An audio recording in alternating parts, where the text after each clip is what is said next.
Father, we thank you for this day. We thank you for the time that you've let us come together to learn from your word. We ask you to be with John this morning as he brings a piece of that word to us, that he remembers the things that he has studied, he applies them to our lives, and let us see the ways that you want us to see. We thank you so much for the rain that you bless us with. We know that we need it so desperately. We need things to green up and take care of the fire dangers, and we really appreciate all that you take care of us for, Lord. We thank you again for this congregation. We thank you for your church. We thank you for your Son dying on the cross for our sins. We ask for forgiveness for all of our sins at this time, Lord. In his name that we pray. Amen. Thank you. So we are in Acts chapter 22. We're going to start in verses 21, 22. But if you follow along in the workbook, we are in lesson 22 as well. So we left off last week. You might remember Paul had been arrested. They were taking him away, and he was making his defense before the Jews. And in his defense, he was telling them about his past and how he was a Jew. He persecuted Christians. He was telling them about his story. He spoke of his conversion on the road to Damascus, and then towards the end of it, before he was interrupted, he spoke, about how God was going to send him away from Jerusalem, away from the Jews there, and he was going to send them to the Gentiles. And so it was at that point that he was interrupted, and they began getting upset, shouting. They said, "Away with such a fellow." They were saying that he shouldn't be allowed to live. They were wanting to kill him over it. So that's where I want to pick up our reading. So let's go to Acts chapter 21. And I'm just going to go ahead and read verse 21. I say chapter 21. I'm in Acts 22. I want to start in verse 21.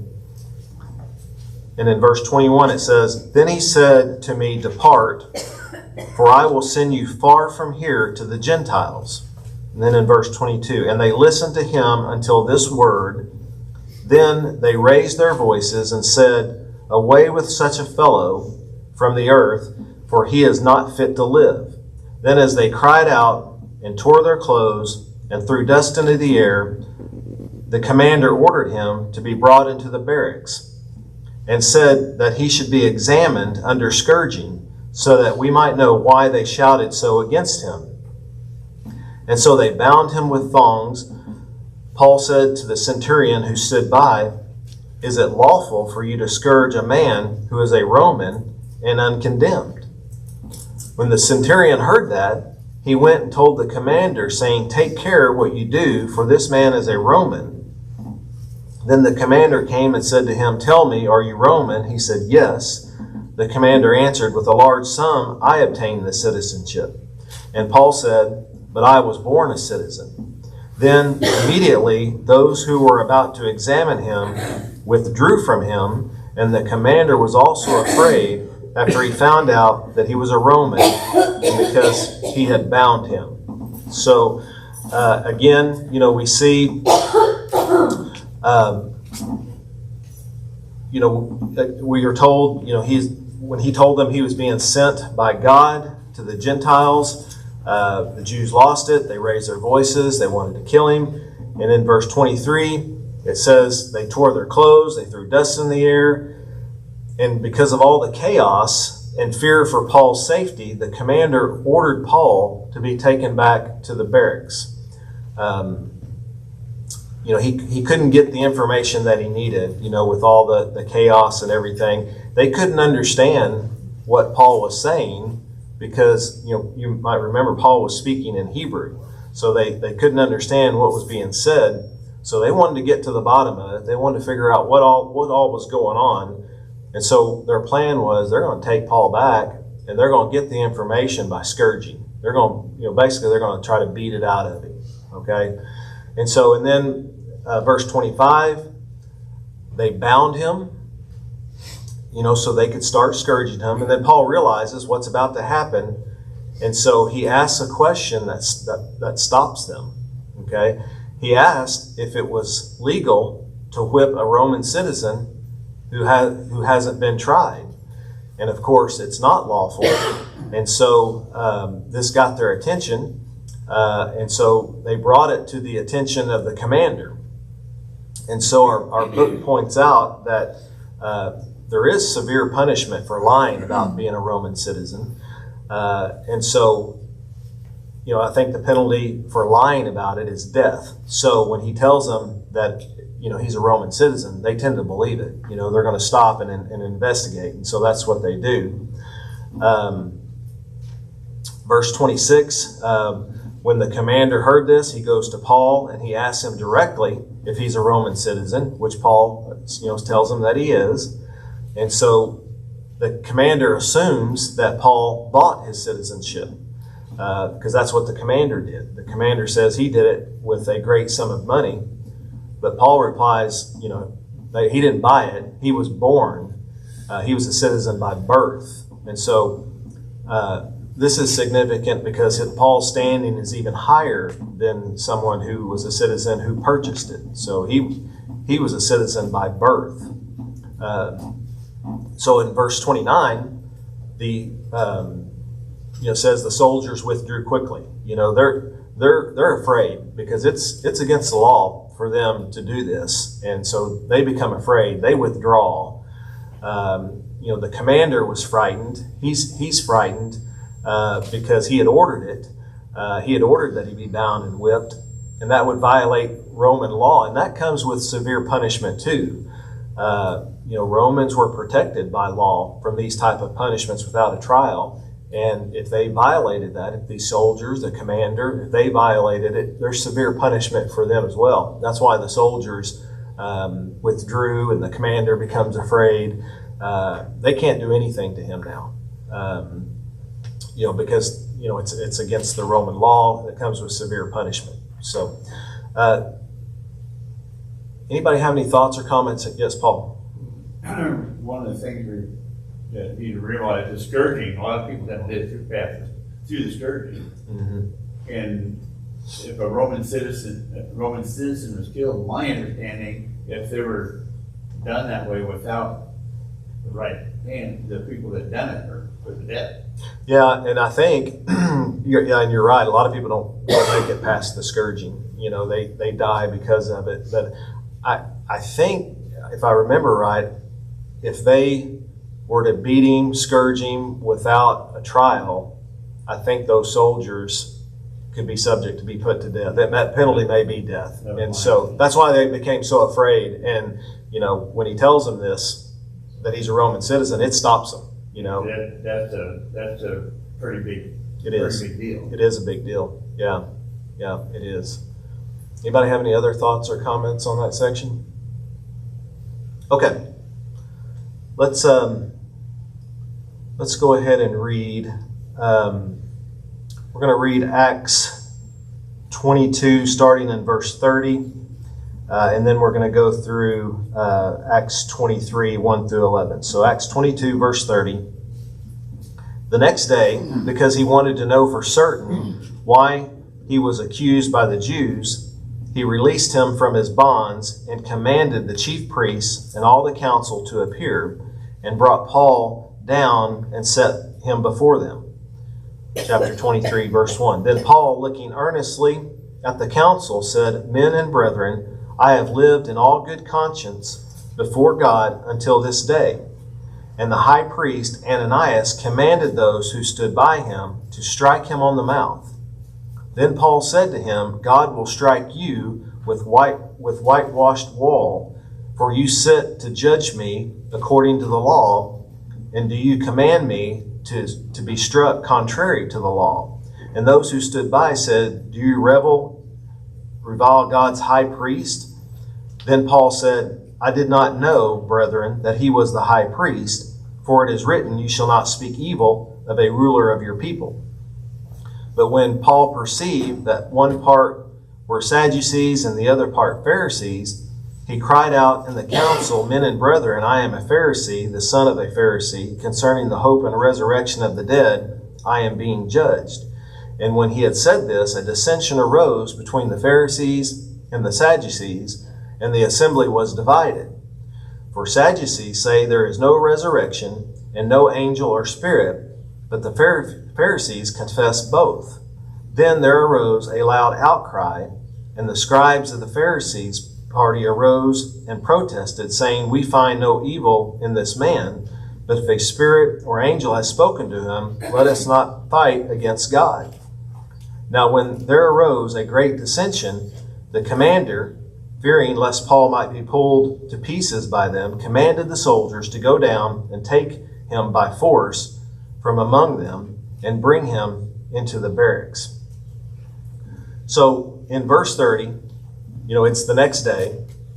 The commander wanted to know for certain why Paul was being accused by the Jews. So it says he releases him from his bonds, and he commanded the chief priests and all the council to appear. And they brought Paul down, they set Paul down before them. And so now, Acts 23, verse 1, it says Paul looked earnestly at the council, and so now he's going to begin his defense. Okay? And he starts out by saying he has lived in all good conscience before God until this day. And so this upsets Ananias. Ananias is the high priest, and so he commands those that are next to him, the soldiers that are next to him, to hit Paul in the mouth. And so they do. They strike Paul, hit him in the mouth. And I suppose the thing that upsets the high priest here is that, and I'm kind of speculating a little bit, but I think he thinks Paul's lying. He doesn't believe him. They don't believe Jesus is the Messiah. They don't believe the gospel is for the Gentiles. They think that he's blaspheming God, by saying these things and doing these things, and so he's just doesn't want to listen to that, and so he has Paul hit in the mouth. Of course, you get hit in the mouth, it's going to make you upset. Paul's upset, and so he responds by saying, God will strike you. And so he accuses Ananias of hypocrisy.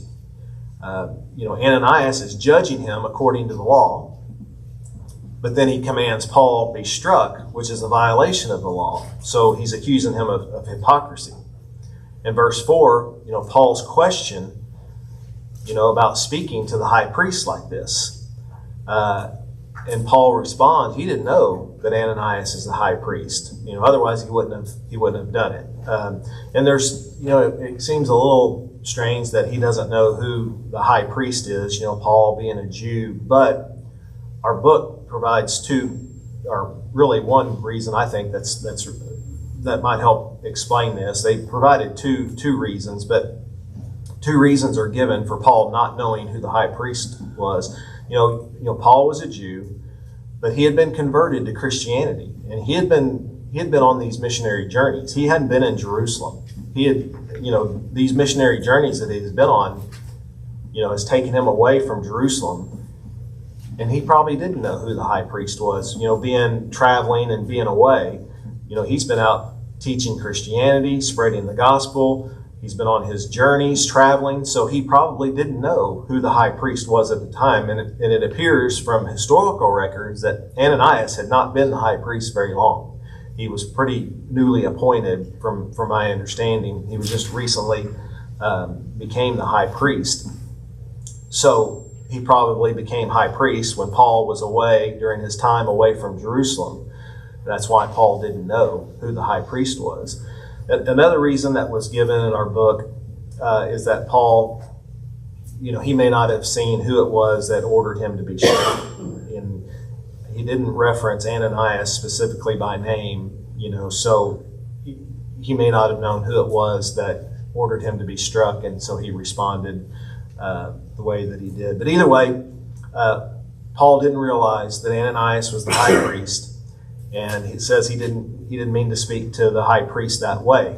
He didn't intentionally violate the law by speaking evil of the ruler of the people. And it's a good reminder for us as well. Paul didn't want to offend anyone in that way, intentionally offend anyone. that was a ruler of the people. And I think that's a good reminder for us as well, and how we're to treat, those that rule over us. We're not. We have to be careful. We're not to speak evil of them.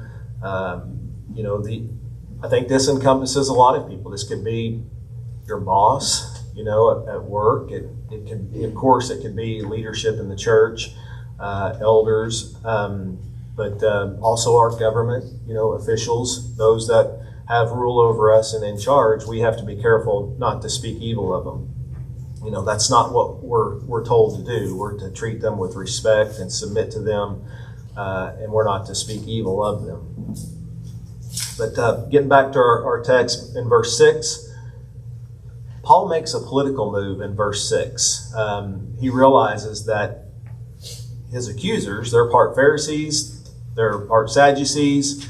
Paul, he sees this, he perceives this, and he says, you might remember the Pharisees believe in the resurrection of the dead and the Sadducees don't. So he says, men and brethren, I am a Pharisee, the son of a Pharisee, and he's being judged and on trial because of his hope and resurrection of the dead.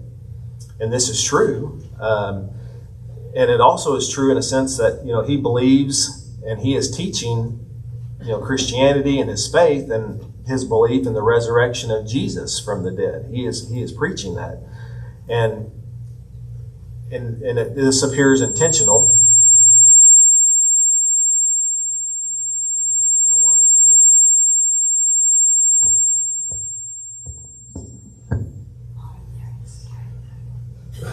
So this causes dissension, between the Pharisees and the Sadducees. They're divided on this. Some of the Pharisees, scribes of the Pharisees, they begin to say, we find no evil in this man. It says, if a spirit or an angel has spoken to him, let us not fight against God. So, the Sadducees don't believe in the resurrection. They don't believe in angels or spirits. And then in verse 10, it says a great dissension arose, which I think that was the purpose. That's why Paul brought it up. He was wanting to divide his accusers. And, by pointing this out, it divides his accusers.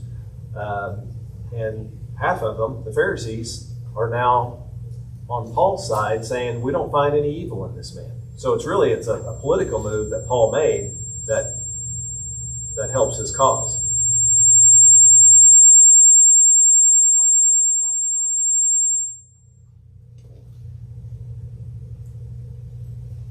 So then in verse 11, it's the following night. The Lord stood by Paul and he reveals something to him. He tells Paul not to worry. He tells Paul, be of good cheer, for I have testified, or you have testified for me in Jerusalem, so you must also bear witness in Rome. So God helps Paul realize that, for now, things are going to be okay. Don't worry. Be of good cheer. You're going to Rome. He has a mission for Paul. He's going to bear witness of him in Rome. And so he can ease Paul's mind a little bit. Death is not going to be here in Jerusalem. Anybody have any thoughts or comments on that? I kind of got a little distracted there, but hopefully it makes sense and I covered everything. I think that sometimes we don't realize the situation that the Apostle Paul was in at this particular time.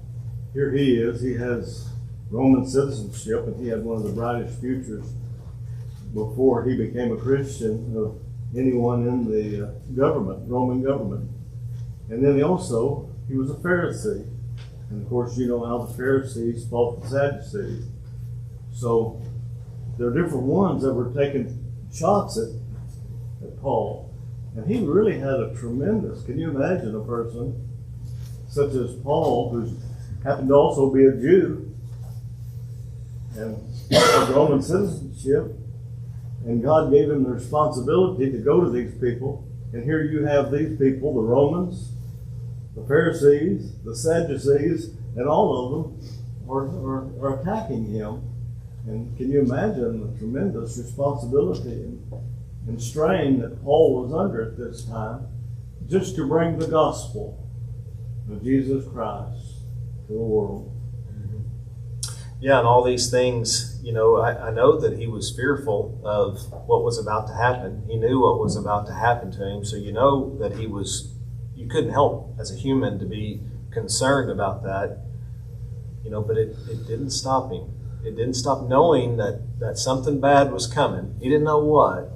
Something bad was coming, but it didn't stop him. And to me, that just demonstrates Paul's faith.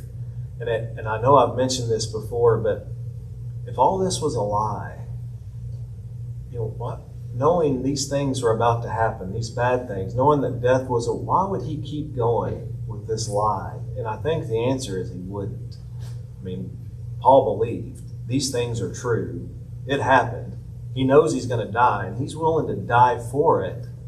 To me, that just demonstrates his faith and that these things are true that have happened to him. But yes, Paul. And we go back up, we were talking about how Paul wouldn't have spoke to the priest like he did. The reasoning probably for that was you can't talk, you have to be careful how you speak to people or they won't listen to you. Mm-hmm. And if we look at the way we speak to people, if we speak to people, I'm better than you, I'm more saved than you, or I'm less a sinner than you, they're not going to listen. So they won't hear the word. They won't hear the truth. Yeah. No, and I think that's a really good point. And I think we see Paul doing those same kind of things, you know, by having Timothy circumcised. You know, being circumcised doesn't matter whether you're saved or not. But if you didn't have Timothy circumcised, it was going to hinder their access to be able to teach other people.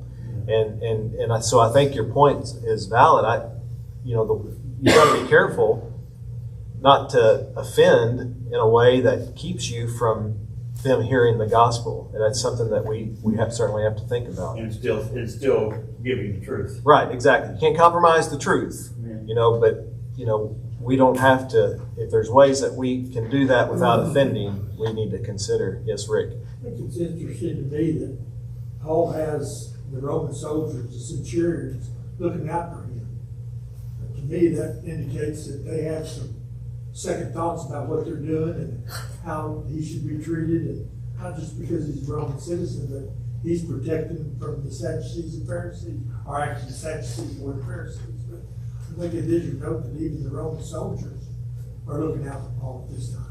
Yeah, and you know, when in reading about it, to me, it seems like it's mostly, I mean, I don't know, maybe there are other reasons, but it does seem like it's him being a Roman citizen, and because they were going to go forward with it all until they found out he was a Roman citizen. So I do think that that's a big part of it. Now, whether there are other things going on, that very well could be, you know, happening as well, you know, but yes. It shows the difference in the attitude of the Romans to the Jews.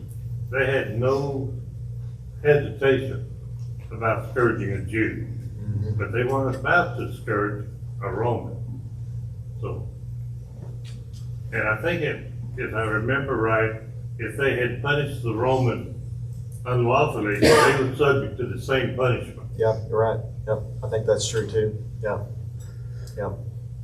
Yes. I just wonder too, if, you know, the Lord didn't come to encourage Paul that night. He wasn't so discouraged because Paul was so zealous, even when he was persecuting Christians. He's about results. He's not afraid. He gets out there, he gets things done. You know, his conscience motivates him. And now, not like what your dad was saying, fits into all these different groups. And also, he was a Jew and now he's a Christian. He's probably thinking, you know, I'm doomed for failure. I'm not going to be able to convince anybody. This is not going to work. Maybe he was so discouraged, you know, that what he was doing was impossible, because it did. It seemed impossible. Right. Yeah. No, that's good. That's a good point. Yeah. Anybody have anything else there? Okay, appreciate those comments. Let's go ahead and read the next section. We're going to read Acts 23 verses 12 through 22. verse 12. And when it was day, some of the Jews banded together and bound themselves under an oath, saying that they would neither eat nor drink till they had killed Paul. Now there was more than 40 who had formed this conspiracy. They came to the chief priests and elders and said, "We have bound ourselves under a great oath that we will eat nothing until we have killed Paul. Now you, therefore, together with the council, suggest that the commander, that he be brought down to you tomorrow, as though you were going to make further inquiries concerning him, but we are ready to kill him before he comes near." So when Paul's sister's son heard of their ambush, he went and entered the barracks and told Paul. Then Paul called one of the centurions to him and said, "Take this young man to the commander, for he has something to tell him." So he took him and brought him to the commander and said, "Paul, the prisoner, called me to him and asked me to bring this young man to you. He has something to say to you." Then the commander took him by the hand, went aside, and asked privately, "What is it that you have to tell me?" And he said, "The Jews have agreed to ask that you bring Paul down to the council tomorrow, and though they were going to inquire more fully about him, but do not yield to them, for more than 40 of them lie in wait for him, when men who have bound themselves to an oath that they will neither eat nor drink till they have killed him. And now they are ready, waiting for the promise from you." So the commander let the young man depart and commanded him, "Tell no one that you have revealed these things to me." And so here we learn of a plot where some of the Jews are going to try to kill Paul.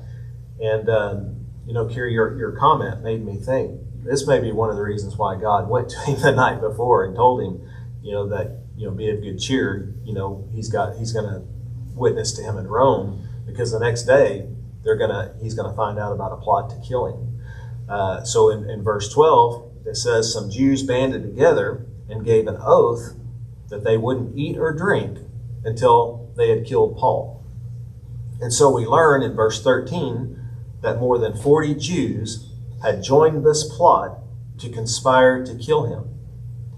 In verse 14, they inform the chief priests and elders about their plot. And then in verse 15, they tell the chief priests and elders what they need, to fulfill this, to get this thing done. They say that they need to ask, the commander needs to ask them to bring Paul down to see them tomorrow, so that they can question him further. And so, that their plot is they're going to kill Paul on the way down. He'll never get there. So in verse 16, Paul's sister, Paul's sister has a son, and he had heard of this. So this would be Paul's nephew, of course. He heard of this plot that they were going to ambush Paul. And so he goes and he tells Paul of the plot. And Paul gets one of the centurions, and he tells him to, take his nephew to the commander, and the commander, so that Paul has something to tell the commander. And so the centurion does this, and his nephew tells the commander about this plot privately. And then in verse 20, it says, "The Jews have agreed to ask that you bring Paul down to the council tomorrow for questioning, but don't agree to do this because 40 men lie in wait and they bound themselves to an oath that they're not going to eat or drink until they have killed Paul." So now they're waiting for him. And so he's telling them, don't do this. In verse 22, it says, "The commander let the young man depart and told him not to tell anyone that he had revealed this to him." So there's a plot to kill Paul. It was uncovered by his nephew. His nephew reveals it to Paul. Then they reveal it to the centurion and the commander. And so that's a summary of what this section is all about. Anybody have any thoughts or comments on this section here? Well, there's really a lot of undercurrent going on here with Paul, because all of them dislike Paul, but then they would try to use what the other side said, in order to get, get to him. But, oh, what a terrible web we weave. And they weaved a very terrible web there with Paul. Here he had the Romans nipping at his heels. He had the Jews nipping at his heels. And then we saw in previous chapters where the Christians were also questioning some of the things that Paul taught, and they were nipping at his heels. Yeah. But God obviously picked the right person to spread the gospel of Christ. Yeah. And Paul did it very well in spite of all the things and the death threats that were, all of them were out to kill Paul. Yeah.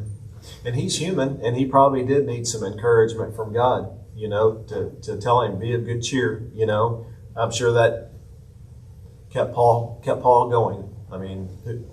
Who wouldn't, if you heard that from I God? wish we had some of that courage. No, yeah, that's true.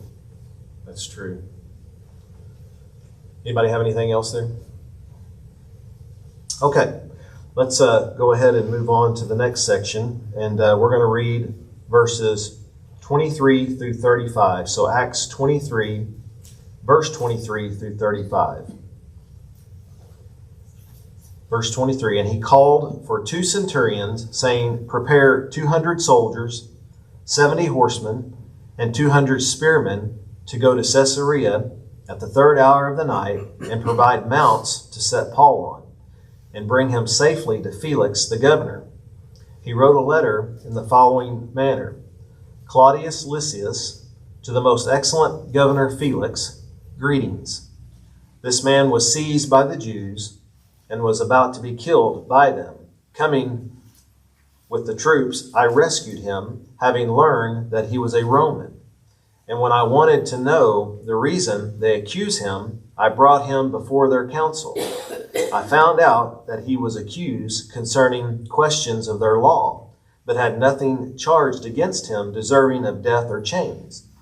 And when it was told to me that the Jews lay in wait for the man, I sent him immediately to you, and also commanded his accusers to state before you the charges against him. Farewell. Then the soldiers, as they were commanded, took Paul and brought him by night to Antipatris.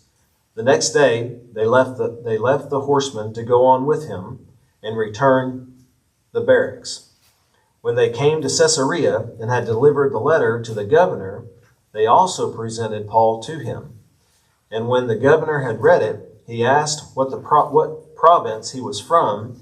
And when he understood that he was from Cilicia, he said, I will hear you when your accusers also have come. And he commanded him to be kept in Herod's praetorium.